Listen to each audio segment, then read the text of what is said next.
हमने शहर को दी एक नई पहचान, हम हैं सिंघानिया बिल्डकॉन। और बड़ी खबर इस वक्त आपको मध्य प्रदेश से ही बता दें, आतंकी गिरफ्तारी केस में एक बड़ा अपडेट आपको दे रहे हैं। एनआईए ने अब एटीएस से केस डायरी ले ली है। इलेक्ट्रॉनिक एविडेंस के साथ ही दूसरे दस्तावेज भी अब एनआईए ने अपने पास ले लिए हैं। आज शाम तक भोपाल से दिल्ली के लिए एनआईए पहुंचेगी।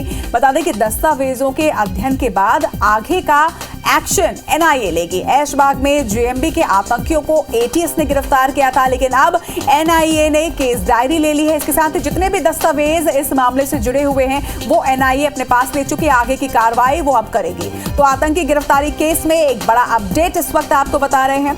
केस डायरी अब एनआईए के हाथ है। इलेक्ट्रॉनिक अपडेट्स के साथ दूसरे तमाम दस्तावेज भी एनआईए ने लिए हैं एटीएस से, और आगे की कार्रवाई, आगे की जांच अब एनआईए करेगी।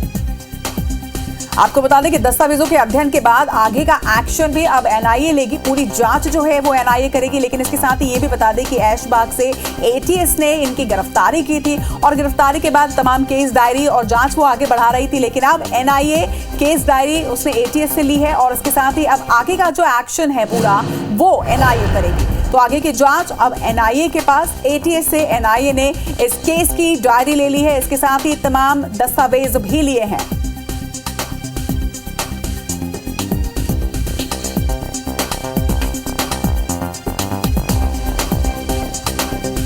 तो लगातार इस खबर पर आपको अपडेट दे रहे हैं। लगातार इस पर IBC 24 की नजर है, और ज्यादा जानकारी के साथ हमारे सहयोगी शकील इस वक्त हमारे साथ जुड़ रहे हैं। शकील, अगर बात करें, अब तक की जो जांच थी वो एटीएस कर रही थी, लेकिन अब एनआईए ने ये टेक ओवर किया है। इसके पीछे की क्या वजह है?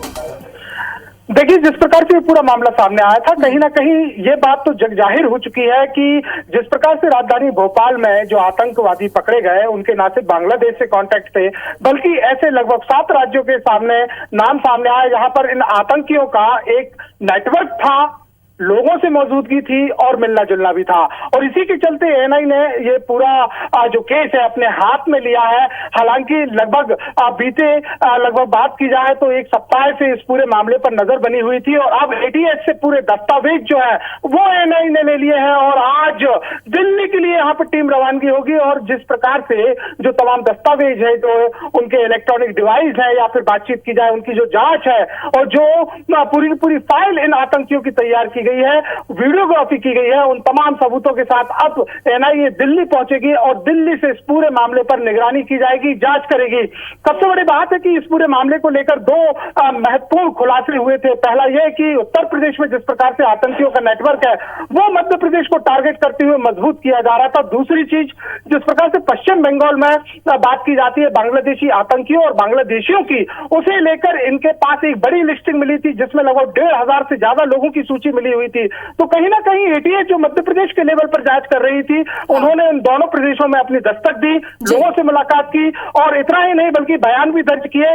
कई लोगों से यह भी बताया जा रहा है कि एटीएस ने जो है ऑफ द रिकॉर्ड भी चर्चाएं की है, उनसे पूछताछ कड़ी की गई है। लेकिन क्योंकि अब ये राष्ट्र का एक मसला यहाँ पर सामने आ रहा है, किन किन राज्यों में किस प्रकार से जो ये बांग्लादेशी आतंकी है उनका यहाँ पर नेटवर्क था, आखिर क्या प्लानिंग थी, इन तमाम चीजों को लेकर अब एएनआई जो है इस पूरे मामले की जांच पड़ताल करेगा।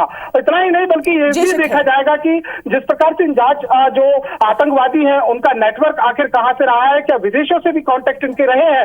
सबसे महत्वपूर्ण बात मैं आपको बताना चाहूंगा कि ये पूरा जो मसला सामने आया, इसमें जिस प्रकार से सोशल मीडिया के कनेक्शन आतंकियों के मिले हुए थे, उसमें यह बात भी जाहिर हुई थी कि कहीं ना कहीं इनका विदेशों में भी कांटेक्ट रहा है।